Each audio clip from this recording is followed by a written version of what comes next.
अपने को ऊंचे ते ऊंचे बाप की ऊंचे ते ऊंची ब्राह्मण आत्माएं समझते हो।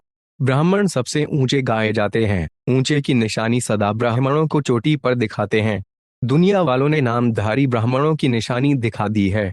तो चोटी रखने वाले नहीं, लेकिन चोटी की स्थिति में रहने वाले।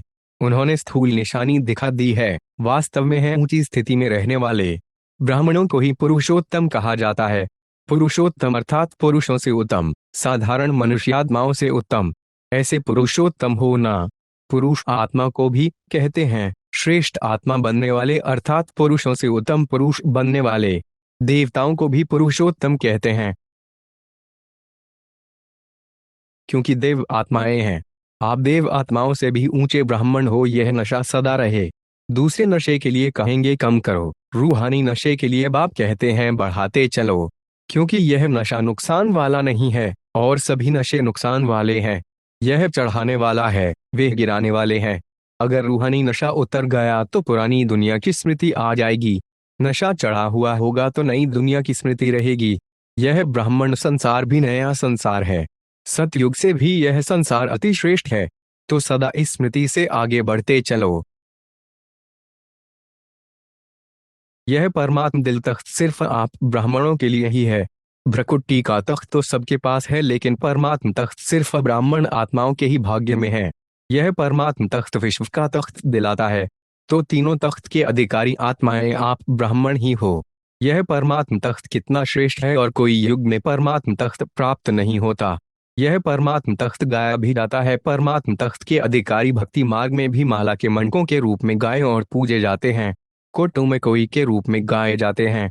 बड़ी भावना से एक एक मणके को कितनी ऊंची दृष्टि से देखते रहते हैं। तो आप सबको फखुर है ना? है फखुर कि हमारे सिवाय कोई भी इस तख्त का अनुभव नहीं कर सकते हैं, लेकिन आप सबका ब्राह्मणों का जन्म सिद्ध अधिकार है।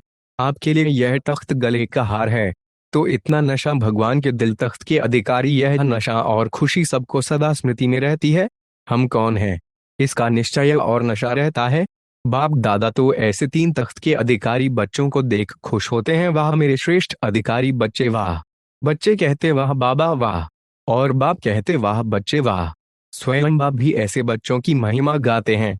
तो नशा है हम कौन हैं। जितना निश्चय होगा उतना ही नशा होगा। आप सबके यादगार चित्र में भी खुशी का पोज दिखाया हुआ है, अपना चित्र याद है ना? अमृत वेले से लेकर इस खुशी के खजाने को यूज करो, सोचो व अपने आप से बातें करो। और खुलते कौन सामने आता है? पहले पहले संकल्प में किससे मिलन होता है? विश्व के रचता, सर्व खजानों के दाता, सर्व वरदानों के दात बीज से मिलन होता है, जिसमें सारा वृक्ष समाया हुआ है। सर्व आत्माएं भिखारी बन बाप की एक से एक की झलक देखने की इच्छा से कितने कठिन मार्ग अपनाते हैं, और आप श्रेष्ठ आत्माएं सर्व संबंधों से मिलन मनाने के अनुभवों के श्रेष्ठ खजाने के अधिकारी हो। तो सबसे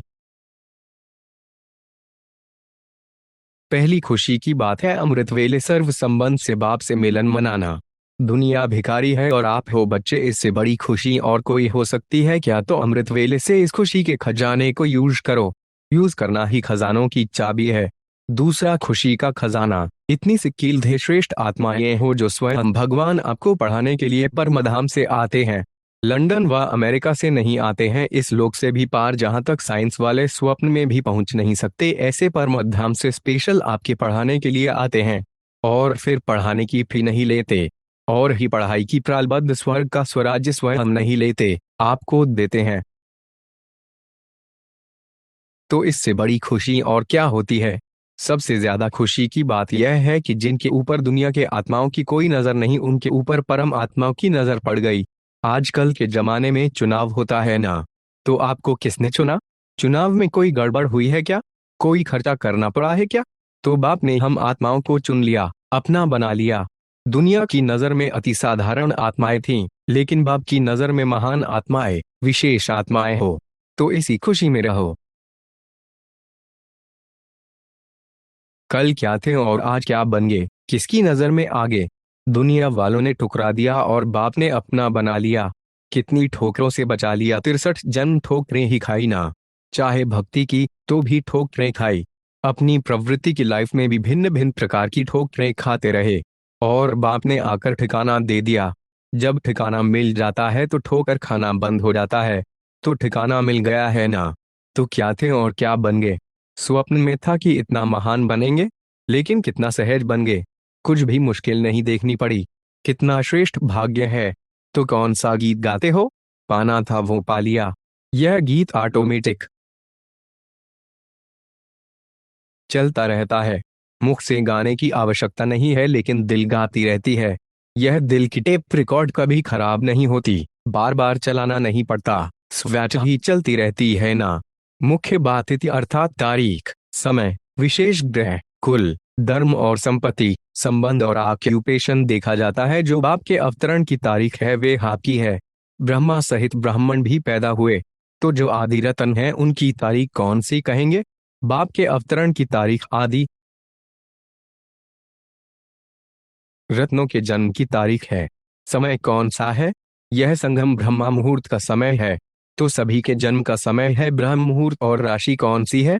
लौकिक राशियां तो भिन्न भिन्न प्रकार की दिखाई हैं, लेकिन आप सब की राशि जो बाप की राशि है विश्व कल्याणकारी, वही आप सब की राशि है। जिस राशि में सर्व बाप के समान गुण समाये हुए हैं, और दशा भी गुरुवार की दशा है। कुल भी सर्वश्रेष्ठ है। डायरेक्ट ईश्वर के कुल के हो, ईश्वरीय कुल है। पोजीशन मास्टर सर्वशक्तिवान हो। संपत्ति अखुट और अविनाशी संपत्ति है। धर्म ब्राह्मण चोटी के हो। बुद्धि की लाइन विशाल और त्रिकालदर्शी लाइन है। अब सोचो इससे अधिक भाग्य की रेखाएं और किसी की श्रेष्ठ हो सकती हैं। कर्म रेखा में निरंतर कर्मयोगी, सहजयोगी, राजयोगी, यह रेखा बाप ने स्पष्ट खींच ली है। भाग्य के सितारे में ताज और तख्त दिखाई देता है। इससे श्रेष्ठ भाग्य और क्या होगा। आज बाप दादा अपने परमात्मा पालना के अधिकारी बच्चों को देख हर्षित हो रहे हैं। कितने भाग्यवान हैं जो स्वयं परमात्मा की पालना में पल रहे हैं। दुनिया वाले कहते हैं कि हमें परम आत्मा पाल रहा है, लेकिन आप थोड़ी सी विशेष आत्माएं प्रैक्टिकल में पल रहे हो। परमात्मा पालना है। परमात्मा श्रीमत है, उसी श्रीमत से चल रहे हो, पल रहे हो। ऐसे अपने को विशेष आत्माएं अनुभव करते हो। अपनी महानता को जानते हो। वर्तमान समय तो ब्राह्मण आत्माएं महान है ही, और भविष्य में भी सर्वश्रेष्ठ महान हो। द्वापर में भी आपके जड़ चित्र इतने महान बनते हैं जो कोई भी चित्रों के आगे जाएगा तो नमन करेगा। इतनी आपकी महानता है जो आज दिन तक अगर किसी भी आत्मा को बनावटी देवता बना देते, लक्ष्मी नारायण बनाएंगे, श्री राम बनाएंगे, तो जब तक वे आत्मा देवता का पार्ट बजाता है तो उस आत्मा को जानते हुए भी कि यह साधारण मनुष्य है, लेकिन जब देवता रूप का पार्ट बजाते हैं तो उस साधारण आत्मा को भी नमन करेंगे। तो आपके रूप की महानता तो है, लेकिन नामधारी आत्माओं को भी महान समझते हैं। तो ऐसी महानता अनुभव करते हो, जानते हो, समझते हो व इमर्ज रूप में अपने को अनुभव करते हो, क्योंकि मूल आधार ही है अनुभव करना। बाप दादा सभी बच्चों को अनुभवी मूर्त बनाते हैं, सिर्फ सुनने व जानने वाले नहीं। आज बाप दादा चारों ओर के अपने होलीएस्ट और हाईएस्ट बच्चों को देख रहे हैं। विश्व में सबसे हाईएस्ट ऊंचे ते ऊंचे श्रेष्ठ आत्माएं आप बच्चों के सिवाय और कोई है, क्योंकि आप सभी ऊंचे ते ऊंचे बाप के बच्चे हैं। सारे कल्प में चक्र लगाकर देखो तो सबसे ऊंचे मर्तबे वाले और कोई नजर आते हैं। राज्य अधिकारी स्वरूप में भी आपसे ऊंचे राज्य अधिकारी बने हैं। फिर पूजन और गायन में देखो, जितनी पूजा विधि पूर्वक आप आत्माओं की होती है उससे ज्यादा और किसी की है। वंडरफुल राज ड्रामा का कितना श्रेष्ठ है जो आप स्वयं चैतन्य स्वरूप में इस समय अपने पूज्य स्वरूप को नॉलेज के द्वारा जानते भी हो और देखते भी हो। एक तरफ आप चैतन्य आत्माएं हैं और दूसरी तरफ आपकी जड़ चित्र पूज्य रूप में है। अपने पूज्य स्वरूप को देख रहे हो ना। जड़ रूप में भी हो और चैतन्य रूप में भी हो, तो वंडरफुल खेल है ना। और राज्य के हिसाब से भी सारे कल्प में निर्विघ्न अखंड अटल राज्य एक आप आत्माओं का ही चलता है। राज्य तो बहुत बनते हैं, लेकिन आप विश्वराजन व विश्वराजन की रॉयल फैमिली सबसे श्रेष्ठ है। तो राज्य में भी हाईएस्ट, पूज्य रूप में भी हाईएस्ट, और अब संगम पर परमात्मा वर्षे के अधिकारी, परमात्मा मिलन के अधिकारी, परमात्मा प्यार के अधिकारी, परमात्मा परिवार की आत्माएं और कोई बनती हैं। आप ही बने हो ना। जैसे बाप दादा के महत्व को अच्छी तरह से जानते हो, वैसे ही इस संगमयुगी ब्राह्मण जन्म को व श्रेष्ठ आत्मा के अपने श्रेष्ठ पार को इतना ही अच्छी रीति से जानते हो। जैसे बाप महान है, वैसे ही बाप के साथ जिन आत्माओं का हर कदम व हर चरित्र के साथ संबंध व पाठ है, वे भी महान है। इस महानता को अच्छी रीति से जानते हुए हर कदम उठाने से हर कदम में पद्मों की प्राप्ति स्वतः ही हो जाती है, क्योंकि सारा आधार स्मृति पर है। स्मृति सदा पावरफुल और महान रहती है, या कभी महान और कभी साधारण रहती है। जो जैसा होता है वैसा ही वह सदा स्वयं को स्वतः ही समझ कर चलता है। वह कभी स्मृति तथा कभी विस्मृति में नहीं आता। ऐसे ही जब आप उच्च ब्राह्मण हो, विश्व में सर्वश्रेष्ठ आत्माएं हो और विशेष पाठधारी हो, फिर अपने इस अंतिम जन्म के इस रूप की, अपनी पोजीशन की व अपने ऑक्यूपेशन की स्मृति कभी विशेष और कभी साधारण क्यों रहती है? बार बार उतरना और चढ़ना क्यों होता है? क्या इसके कारण को समझते हो? जबकि निजी स्वरूप है और जन्म ही महान है, तो अपने जीवन की और जन्म की महानता को भूलते क्यों हो? भूलना तब होता है जबकि पार्ट बजाने के लिए टेम्परेरी रूप बनाया जाता है। निजी रूप न होने के कारण बार बार स्मृति विस्मृति होती रहती है। यहाँ क्यों भूलना होता है? देह अभिमान के कारण। आज बाप दादा चारों ओर के बच्चों के भाग्य की रेखाएं देख हर्षित हो रहे हैं। सभी बच्चों के मस्तक में चमकती हुई ज्योति की रेखा चमक रही है। नयनों में रूहानियत की भाग्य रेखा दिखाई दे रही है। मुख में श्रेष्ठ वाणी के भाग्य की रेखा दिखाई दे रही है। होठों में रूहानी मुस्कुराहट देख रहे हैं। हाथों में सर्व परमात्म खजाने की रेखा दिखाई दे रही है। हर याद के कदम में पद्मों की रेखा देख रहे हैं। हर एक के हृदय में बाप के लव में लवलीन की रेखा देख रहे हैं। ऐसा श्रेष्ठ भाग्य हर एक बच्चा अनुभव कर रहे हैं ना, क्योंकि यह भाग्य की रेखाएं स्वयं बाप ने हर एक के श्रेष्ठ कर्म के कलम से खींची है। ऐसा श्रेष्ठ भाग्य जो अविनाशी है, सिर्फ इस जन्म के लिए नहीं है लेकिन अनेक जन्मों की अविनाशी भाग्य रेखाएं हैं। अविनाशी बाप है और अविनाशी भाग्य की रेखाएं हैं। इस समय श्रेष्ठ कर्म के आधार पर सर्व रेखाएं प्राप्त होती हैं। इस समय का पुरुषार्थ अनेक जन्म की प्रारब्ध बना देती है। बाप दादा सभी बच्चों के इस समय भी जो प्रारब्ध अनेक जन्म मिली है, वे इस जन्म में पुरुषार्थ की प्रारब्ध की प्राप्ति अभी देखने चाहते हैं। सिर्फ भविष्य नहीं, लेकिन अभी भी यह सब रेखाएं सदा अनुभव में आए, क्योंकि अभी की यह दिव्य संस्कार आपका नया संसार बना रहा है। अपने को सारी दुनिया के बीच चमकता हुआ विशेष लकी सितारा अनुभव करते हो। ऐसे लकी जिन्हों का स्वयं बाप गायन करते हैं। इससे श्रेष्ठ भाग्य और किसी का हो सकता है? सदा ऐसी खुशी रहती है जो अपनी खुशी को देखते हुए देखने वालों के गम के बादल व दुख की घटाएं समाप्त हो जाएं, दुख को भूल सुख के झूले में झूलने लग जाएं। ऐसे अपने को अनुभव करते हो।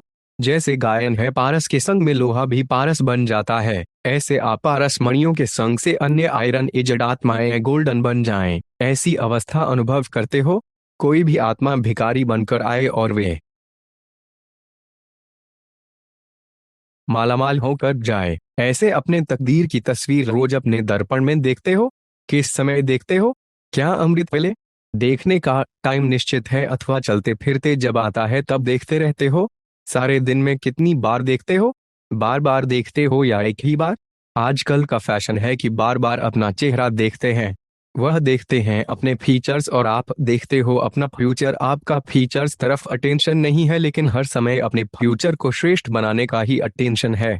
तो अपने तकदीर की तस्वीर देखते हो कि हमारी तस्वीर में कहाँ तक रूहानियत बढ़ती जा रही है। जैसे वे लोग लौकिक दृष्टि से रूप में शक्ल में अपनी लाली को देखते हैं कि कहाँ तक लाल हुए हैं, और आप सब अलौकिक तस्वीर देखते हुए रूहानियत रूपी लाली को देखते हो। स्वमानधारी बच्चों को देख रहे हैं। स्वमानधारी बच्चों का ही सारा कल्प सम्मान होता है। एक जन्म स्वमानधारी, सारा कल्प समानधारी। अपने राज्य में भी राज्य अधिकारी बनने के कारण प्रजा द्वारा सम्मान प्राप्त होता है और आधा कल्प भक्तों द्वारा सम्मान प्राप्त करते हो। अब अपने लास्ट जन्म में भी भक्तों द्वारा देव आत्मा व शक्ति रूप का सम्मान देख रहे हो और सुन रहे हो। कितना सिख व प्रेम से अभी भी सम्मान दे रहे हैं। इतना श्रेष्ठ भाग्य कैसे प्राप्त किया? मुख्य सिर्फ एक बात के त्याग का यह भाग्य है। कौन सा त्याग किया? देह अभिमान का त्याग किया, क्योंकि देह अभिमान के त्याग बिना सुमान में स्थित हो ही नहीं सकते। इस त्याग के रिटर्न में भाग्य विधाता भगवान ने यह भाग्य का वरदान दिया है। दूसरी बात, स्वयं बाप ने आप बच्चों को सम्मान दिया है। बाप ने बच्चों को चरणों के दास व दासी से अपने सिर का ताज बना दिया। कितना बड़ा सम्मान दिया। ऐसे सम्मान प्राप्त करने वाले बच्चों का बाप भी सम्मान रखते हैं। बाप बच्चों को सदा अपने से भी आगे रखते हैं। सदा बच्चों के गुणों का गायन करते हैं। हर रोज सिख व प्रेम से यद्य प्यार देने के लिए परमधाम से साकार वतन में आते हैं। वहां से भेजते नहीं लेकिन आकर देते हैं। रोज यद्य प्यार मिलता है ना, इतना श्रेष्ठ सम्मान और कोई दे नहीं सकता। स्वयं बाप ने सम्मान दिया है, इसलिए अविनाशी सम्मान अधिकारी बने हो। ऐसे श्रेष्ठ भाग्य को अनुभव करते हो। ऊंचे ते ऊंचे बाप के बच्चे ऊंचे ते ऊंचे हैं। हाईएस्ट बनते हो तब पूजे जाते हो।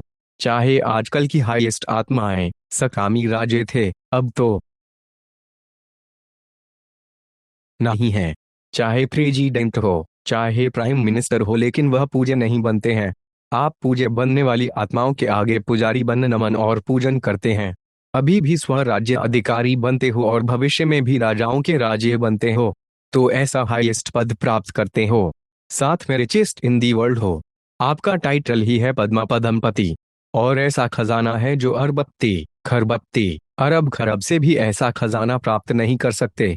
आप श्रेष्ठ आत्माओं का बाप द्वारा ऐसा भाग्य बना रहे हैं जो अनुभव करते हो और वर्णन भी करते हो कि हमारे कदम में पदम है। कदम में पदम है या 100 है, 1000 है, ऐसा कोई बड़े से बड़ा मिलियनर भी इतनी कमाई नहीं कर सकता। कदम में कितना टाइम लगेगा? कदम उठाओ कितना समय लगता है? सेकंड। चलो 2 सेकंड कह दो। अगर 2 सेकंड भी कहो तो 2 सेकंड में पदम, तो सारे दिन में कितने पदम हुए? हिसाब करो। ऐसा कोई मिलियनर है जो एक दिन में इतनी कमाई करे? ऐसा कोई होगा? तो रिचेस्ट इन दी वर्ल्ड होना। और आपका ऐसा खजाना है जो आग भी नहीं जला सकती, पानी डुबो नहीं सकता, चोर लूट नहीं सकता, राजा भी खा नहीं सकते। ऐसा खजाना इस पुरुषोत्तम संगमय युग में ही प्राप्त करते हो, तो अपना ऐसा सुमान स्मृति में रहता है। यह तो भक्त लोग सिर्फ यादगार मनाते रहते और आप सम्मुख बाप के साथ मनाते हो। ऐसा श्रेष्ठ भाग्य कल्प कल्प के भाग्य की लकीर अविनाशी खिंच गई। सदा यह स्मृति में रहे कि हमारा भगवान के साथ भाग्य है। डायरेक्ट भाग्य विधाता के साथ भाग्य प्राप्त करने का पार्ट है। ऐसे डबल हीरो पार्टधारी भी हो और हीरे तुल्य जीवन वाले भी हो, तो डबल हीरो होगे ना। सारे विश्व की नजर आप हीरो पार्टधारी आत्माओं की तरफ है। आप भाग्यवान आत्माओं की आज अंतिम जन्म में भी व कल के अंतिम काल में भी कितनी यादगार के रूप में बनी हुई है। बाप के व ब्राह्मणों के बोल यादगार रूप में शास्त्र बन गए हैं, जो अभी भी 2 वचन सुनने के लिए प्यासे रहते हैं। 2 वचन सुनने से शांति का, सुख का अनुभव करने लगते हैं। आप भाग्यवान आत्माओं के श्रेष्ठ कर्म चरित्र के रूप में अब तक भी गाए जा रहे हैं। आप भाग्यवान आत्माओं की श्रेष्ठ भावना, श्रेष्ठ कामना का श्रेष्ठ संकल्प दुआ के रूप में गाए जा रहे हैं। किसी भी देवता के आगे दुआ मांगने जाते हैं। आप भाग्यवान आत्माओं की श्रेष्ठ स्मृति सिमरन के रूप में अब भी यादगार चल रहा है। सिमरन की कितनी महिमा करते हैं। चाहे नाम सिमरन करते, चाहे माला के रूप में सिमरन करते, यह स्मृति का यादगार सिमरन रूप में चल रहा है। तो ऐसे भाग्यवान कैसे बने? क्योंकि भाग्य विधाता के साथ भाग्यवान बने हो, तो समझते हो कितना भाग्यवान दिव्य जन्म है। जैसे कल पहले के यादगार शास्त्र में लिखा हुआ है, बाप के लिए कहते हैं कि मैं कौन हूं, तो सर्व में श्रेष्ठ का वर्णन किया है। ऐसे ही जैसे बाप का ऊंचे से ऊंचे भगवान का गायन है, तो भगवान बाप क्या गायन करते हैं? ऊंचे से ऊंचे बचे। ऐसे अपने ऊंच अर्थात श्रेष्ठ सुमान को सदा याद रखो कि ऊंचे बाप के भी बालक सो मालिक हैं। स्वयं बाप हम श्रेष्ठ आत्माओं की माला सुमिरन करते हैं। बाप की महिमा आत्माएं करती हैं, लेकिन आप श्रेष्ठ आत्माओं की महिमा स्वयं बाप करते हैं। सर्वश्रेष्ठ आत्माओं के सहयोग के बिना तो बाप भी कुछ नहीं कर सकता। तो आप ऐसे श्रेष्ठ सम्मान वाले हो। बाप को सर्व संबंधों से प्रख्यात करने वाले व बाप का परिचय देने वाली आप श्रेष्ठ आत्माएं हो। हर कल्प में ऊंचे से ऊंचे बाप के साथ ऊंचे से ऊंचे पाठ बजाने वाली हो। सबसे बड़े सम्मान की बात तो यह है कि जो संगम युग पर बाप को भी अपने स्नेह और संबंध की डोर में बांधने वाले हो। बाप को भी साकार में आप समान बनाने वाले हो। बाप निराकार रूप में आप समान बनाते हैं और आप निराकार को साकार में आने में उसे आप समान बनाते हो और आप स्वयं बाप की सर्व महिमा के समान बनते हो। इसलिए बाप भी कहते हैं मास्टर हो। तो अब समझा कि मैं कौन हूँ, दैश जो हूँ, जैसा हूँ वैसा ही। अपने को जानने से सदा सुमान में रहेगी और देह अभिमान से स्वैला ही परे रहेगे। सुमान के आगे देह अभिमान आ ही नहीं सकता। सदा सर्वश्रेष्ठ मूल्यवान जीवन अनुभव करने वाली आत्मा हूँ, यह स्मृति में इमर्ज रहे। ऐसे नहीं कि मैं हूँ ही, मालूम है कि हम हीरे तुल्य हैं, लेकिन स्मृति में इमर्ज रूप में रहता है और उसी स्मृति से, उसी स्थिति से हर कार्य करते हो। क्योंकि हीरे तुल्य जीवन व हीरे तुल्य स्थिति वाले का हर कर्म हीरे तुल्य होगा, अर्थात मूल्यवान होगा, ऊंचे ते ऊंचा होगा। तो हर कर्म ऐसे ऊंचा रहता है या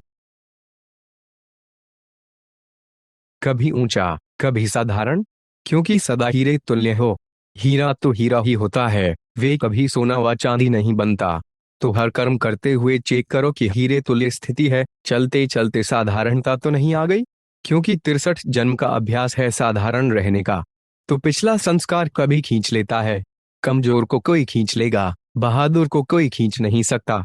बहादुर उसको भी चरणों में झुका देगा। तो कभी भी साधारण स्थिति नहीं हो। अगर कोई विशेष ऑक्यूपेशन वाला ऐसा कोई साधारण कर्म करे तो उसको क्या कहा जाएगा? आज का प्राइम मिनिस्टर अगर कोई ऐसा हल्का काम करे तो सभी उल्लेखना देंगे ना, अच्छा नहीं लगेगा ना। तो आप कौन हो? इतना नशा स्मृति में रखो जो सबको चलते फिरते दिखाई दे कि यह कोई विशेष आत्माएं हैं।